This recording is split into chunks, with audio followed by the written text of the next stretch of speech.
Hi, why Jesus? Um, I'm having a crappy day because of my physical health. You know, psychologically, I'm doing very well. As far as my mood and everything like that, I'm having a good day, but physically, I feel like crap. So some of you may know I have a health problem. There's some beautiful snow outside, but it's a crappy place to live up in the Rust Belt. As you can see, sun's supposed to be pretty much up, but you can't see anything because we have days like this all the time. Where it gets ugly. It gets gray all the time through winter, depending on what time of depending on what year it is. We get crappy winters. Why Jesus? Get into this. It's what a Muslim would ask. It's a Muslim question, and not a Muslim question alone. But why is Jesus necessary? Everybody knows there's a God. Why believe in Jesus? Why is it necessary? And then again, those outside of the Muslim faith, outside of those who believe that a God is necessary, someone may say, well, why do you even need to believe in God? Why can't you just be a good person? And then another person may say, well, why can't you define your own goodness? I've got my vodka here.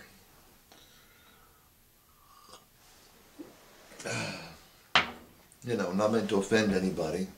Those people who believe you shouldn't drink alcohol and all that stuff, but and I don't drink very often. Just to give you a heads up on that, I don't drink very often, and I especially don't, pretty much don't drink all that much very often at all. I pretty much, I'm not falling all over myself, when I drink at all, or throwing up or any of that stuff, or getting hangovers. But you could go so far as say, well, we as a people know what's good, and then you start getting into what's called I forget, sociologists call it something, the slippery slope, where you're just going on and say, well, I'll define what's good. And that's basically where we are in society, where somebody will say, well, I'll define what good is. So it's obvious we have to have a standard. And a lot of the belief comes from the fact that people believe they're good. Well, that's simply not true. Just think of all the people you hate, or at least dislike. You may just flat out hate people. And that's sad.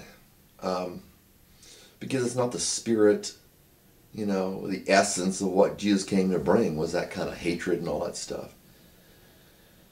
So, somebody asked, why Jesus though? Okay, God and being good to your neighbor. And I guess the simple fact is that I'd say we need a guide. Because when you define goodness by society, you get people like, pardon my French for people who like him, you get people like George Bush, who has made, even greater inroads into declaring martial law, a dictatorship, that is written in that, we can basically have a dictatorship, whenever there's a crisis. Well, we have a financial crisis now. Does that mean, you can't say what you want to, and then people will be arrested? Oh, no, it's not for that. Well, it really looks like it's for that. So we can't define it by George Bush, and we can't define it by government agencies with more than dubious ties. We can't define it by society, because that's where the government agencies come from, is society.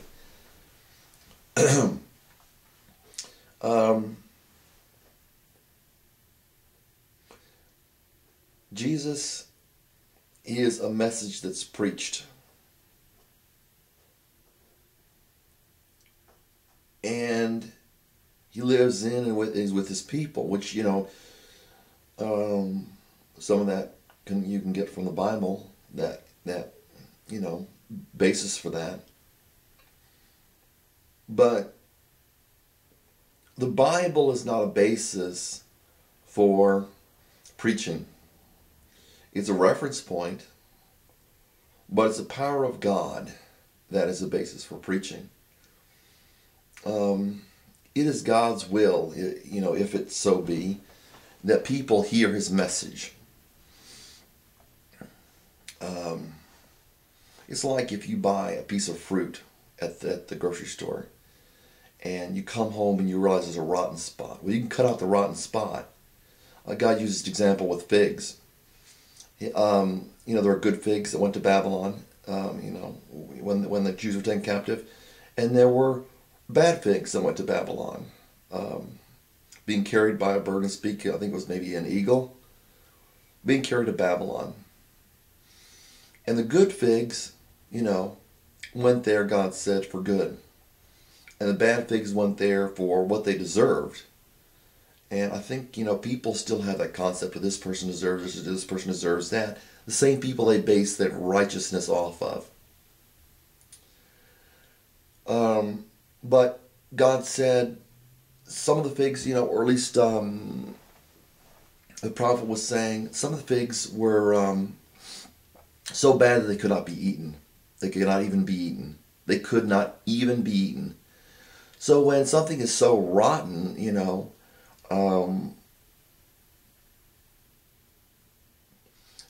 that there's nothing in there that kind of like cellular biology, where you've got I studied cellular biology. I had my class in cellular biology. With the other course that I was taking, it was just overwhelming, but it was very in depth. It was a pre-med student said it was basically what she was studying in pre-med, and there are receptor sites on the outside of the cell, and the receptor sites take in what is good and keep out what is bad.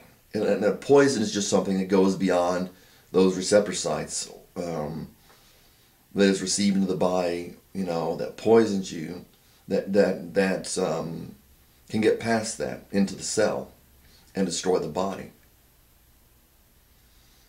But when those receptor sites are all shut off to God and all open up to what's wrong, I don't know. Nobody's looking for God. Nobody's looking for a vestige of God. Nobody's looking for anything that has to do with God, even though it's before their face.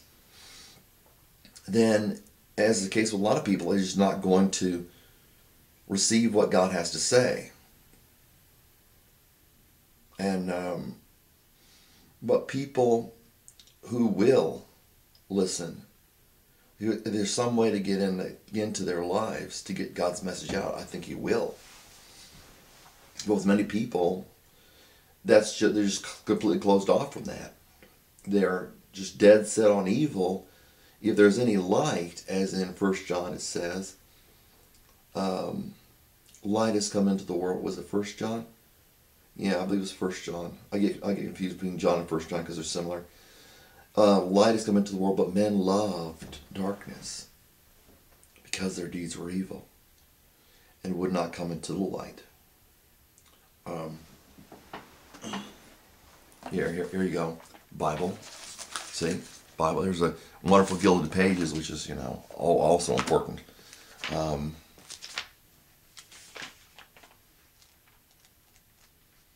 Here's 1 John. Right here. See? 1 John.